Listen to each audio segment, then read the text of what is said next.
And welcome back, everybody, to another edition of Bleav in the Eagles. I'm your host, Mike Gill. This is Bleav in Eagles, and of course, we've got a whole bunch of offseason news, notes, and more to dive into today. The Combine is behind us. The NFL Draft is on the way. We've got free agency and more. Today on the pod, we want to give you a look at 10 names the Eagles might consider at number 10. Howie Roseman, these are 10 names the Eagles should be zoned in on with pick number 10, if they stay at number 10. I don't know that they'll stay at number 10. I'm kind of 50-50 on that. But if they do, these are the 10 names they should consider at number 10. Now, I'm looking at two positions really at number 10, and then we can throw in a little wild card at the end and kind of get your thoughts on that. Like, rate, review, subscribe to the pod. Bleav in Eagles. We'll be giving you material leading up to the draft, post-draft, and more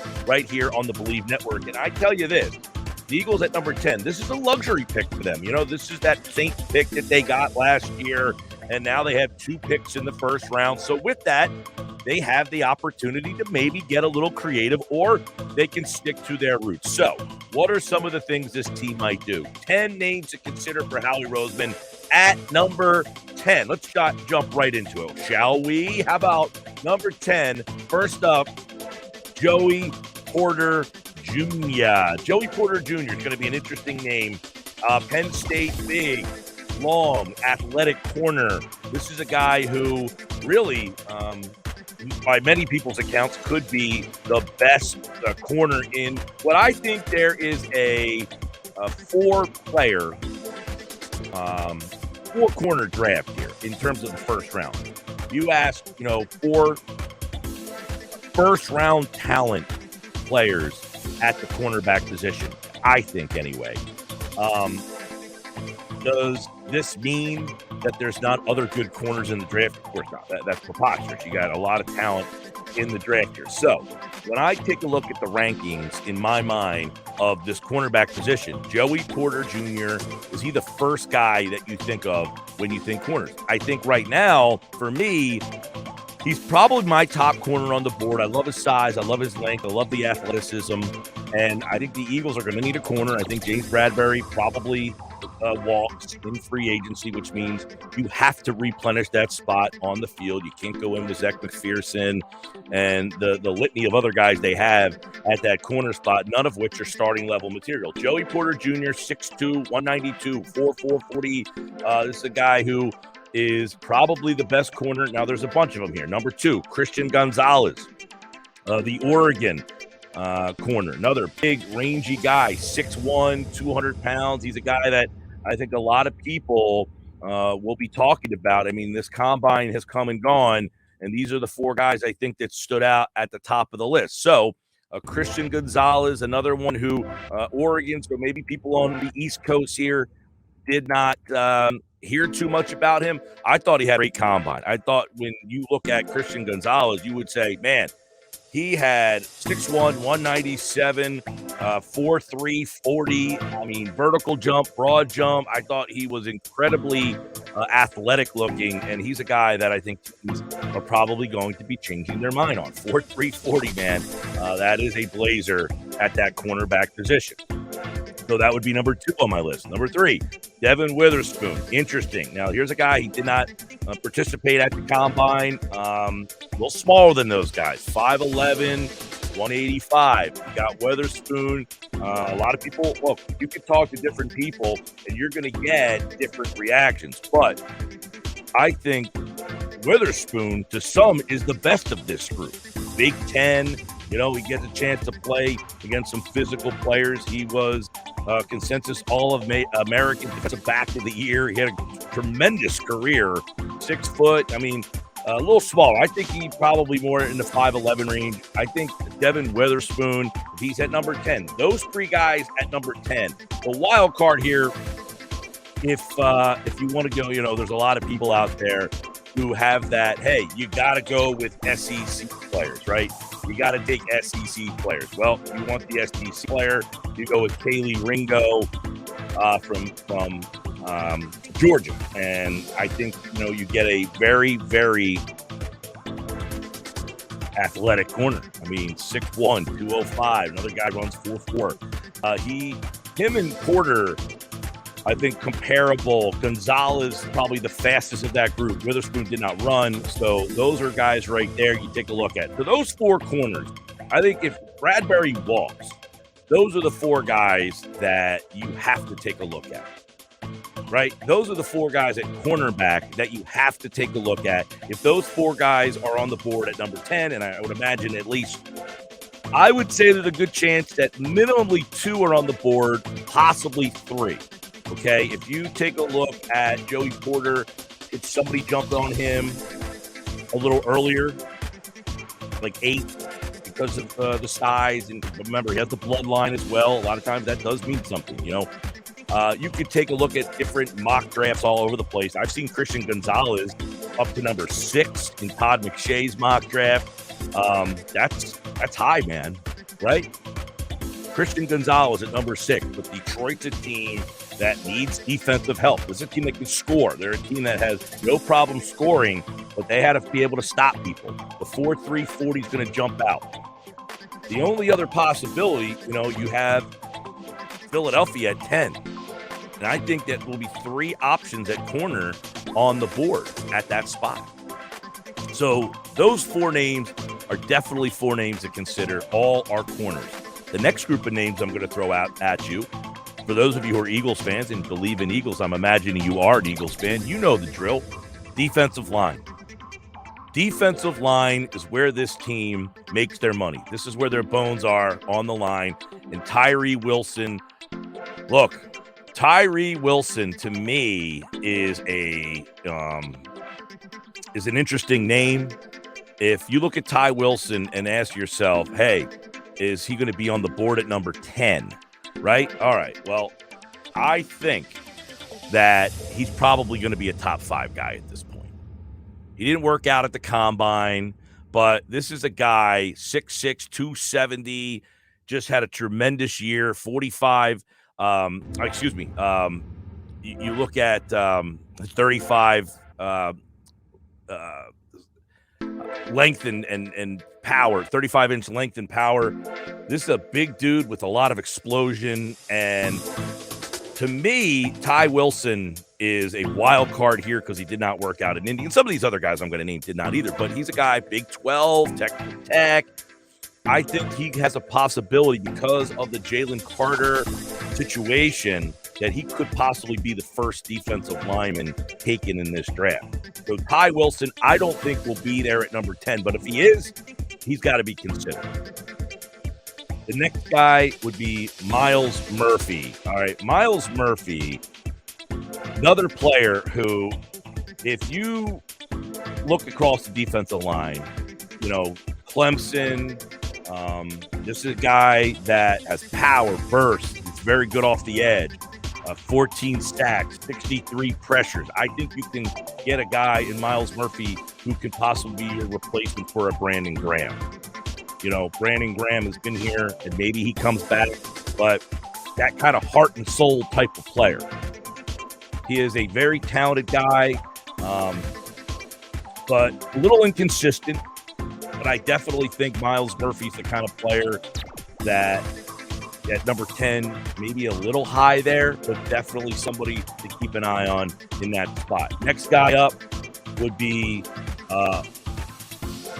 Lucas Van Ness from Iowa. Lucas Van Ness from Iowa. I like this kid a lot. He is one of those guys, not a lot of stacks. he is a guy that doesn't have great stats, but he tested well. Little Mike Mamula feeling around possibly Lucas Van Ness, but I don't think the lack of experience would be the thing. But this guy's size, the length and the speed and the quickness, he's one of those guys that if he's there at number 10, because of the way the Eagles value that position, he's the kind of guy that you have to consider. I personally don't love taking that pick at number 10, but I'm just going based on the Eagles' philosophy, the position they like, what they generally do, and defensive line. If he's there, he would be the kind of guy that I can see the Eagles saying, look, he's got just out 6'5", 270. Again, kind of that Brandon Graham replacement. Someone's going to have to be that Brandon Graham replacement. So, very good size, strong as an ox this guy is. So Lucas Van Ness would be another guy to keep an eye on.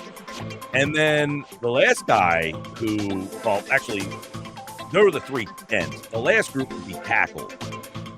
Jalen Carter, if he is on the board at number 10, now depending on what happens with this arrest and all that stuff, that has to be highly into consideration. We cannot wave that off. But it would be hard to pass on Jalen Carter, a guy who many people thought could have been the number 1 overall pick in the draft. If he falls and he's there at 10, I would be shocked. Okay, shocked if the Eagles passed on him, if he's draftable. If he doesn't have a red flag, a do not draft list.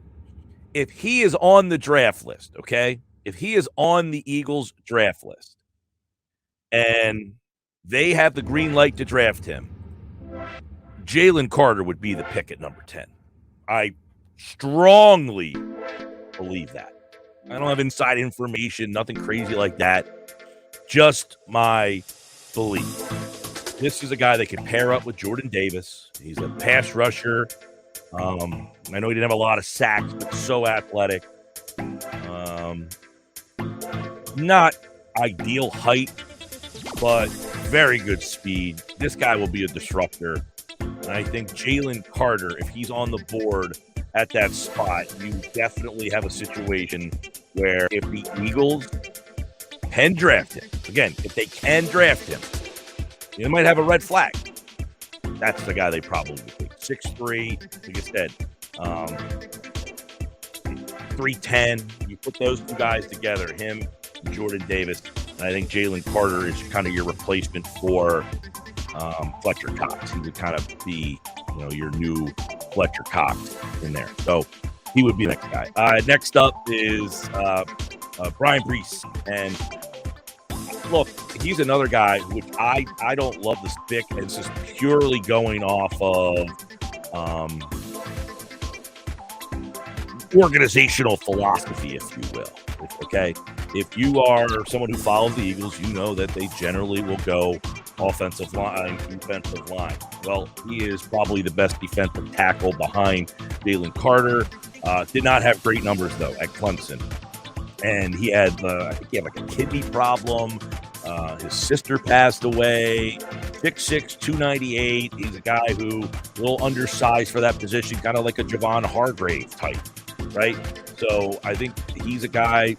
At number 10, though, I think it's a little high. In fact, you might be more inclined to see him at 30. But I'm just going because of the organizational philosophy that, again, this would mean Carter went. You're not interested in a corner, and you want a defensive tackle. I think this would be more of a trade-back situation, but I'll throw it out there. And then Kalijah Kancey. Kalijah Kancey is the guy that I think the Eagles, defensive tackle, they love getting that position. He had the speed, 4.3, 40. 4.6, 40. He had the fastest 40-yard dash time at defensive tackle. You have a guy like Kancey, he could be your new Javon Hargrave, 14.5 sacks, 28 tackles for loss. Over the last 2 years, he's been as productive as Aaron Donald at Pittsburgh. They're going to lose probably Hargrave, Fletcher Cox, possibly Brandon Graham, and then a bunch of those other guys like Sue and Joseph. They got to get a defensive tackle. If Canty's on the board, I wouldn't rule him out. If he falls to 30, I mean, you're definitely saying he's in that spot. In fact, I've seen mock drafts where he's at 30. So those are 10 names to consider at number 10. Now, I did that again based on organizational philosophy with the linemen and then need at corner. Now, the Eagles are not against drafting a corner in the first round. They've done that before. They just have not done a good job of it. And they haven't done it in a while, and they've not developed corners very good.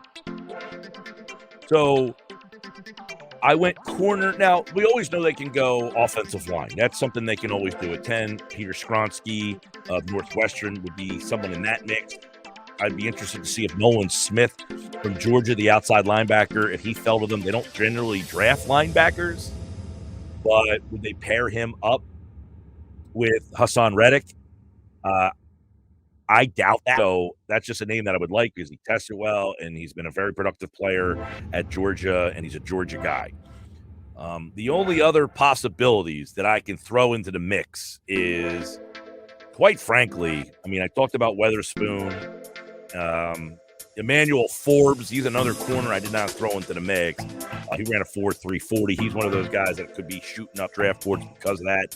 But the only other guy I throw into the mix is Bijan Robinson, the running back from Texas. A lot of debate. A running back in the top 10. The Eagles, I can't see this happening, but I could see the Eagles finding a way to get Robinson somewhere else in this draft. Maybe he falls past 10, he's at 15, he's at 20, and then he gets around 25, and the Eagles have that 30 pick, and they move up and try to get him. But would you take Robinson at number 10? It's been a big conversation because, look, Miles Sanders is probably going to go. He's a free agent. This is a kid who put up almost 1,600 yards and 20 total touchdowns. He broke 91 tackles. He can catch the ball. He's a 3-down back. He ran a 4.4 40. He's a big guy. He would really complete this offense. You know, Miles Sanders was outstanding, but Bijan Robinson would really complete what was already a deadly offense. So would you take Robinson at number 10? He would be the wild card name here. I personally don't see it happening. I personally probably wouldn't do it. If he fell and he was hanging out at number 24, you know, 24 is the interesting spot here because if memory serves, let me check out the list real fast. Jacksonville. So you got Doug Peterson there. Do the Eagles call Jacksonville, jump ahead of New York, and say, hey, we'd like to go there and get Bijan Robinson? The problem with the Eagles is they don't have a lot of mid-round picks. So what would they have to give up to jump 5 spots, 6 spots, from 30 to 24? Because I think the Giants, if Saquon Barkley walks, maybe they think about taking Bijan Robinson at number 25. Look, this is an offense in New York that was heavily dependent on the running back. If they let the running back walk, they got to replace the running back. What better way to do it with the best running back probably since Barkley was drafted, number 2 overall, which was a reach. And number 10, probably be a reach. So Joey Porter, Devin Witherspoon, Christian Gonzalez, Kaylee Ringo, they're the top 4 corners at number 10 to consider. Ty Wilson, Miles Murphy, Lucas Van Ness, Jalen Carter, Brian Brees, and Elijah Cansey. They would be your defensive linemen at number 10. And then the wild card I'll throw in there, Bijan Robinson. Who do you like? What do you guys think? We'll do it again. Bleav in Eagles right here. Like, rate, review, subscribe, watch on the YouTube, download your favorite podcast, and be a part of the Bleav in Eagles Nation. Eagles fans from all over, the draft is very important, especially they have 7 defensive players who played in over 700 snaps last year that are free agents. What is going to happen to those guys? Time will tell. It all starts. Legal tampering Monday. Who will they lose? Hargrave, Bradbury, Kaiser White, DJ Edwards, Marcus Epps, Chauncey Gardner-Johnson, Fletcher Cox, Brandon Graham. Those 8 players right there, all free agents. They all could walk. And that's why I looked at defense at number 10. But Bijan Robinson, don't discount it. If the Eagles have number 10 and he's the highest ranked player on their board, do they go best available player? Something to consider. I'm Mike Gill, Bleav in Eagles. We're back again. Appreciate you hanging out with me. I hope you'll continue to do so right here on Bleav.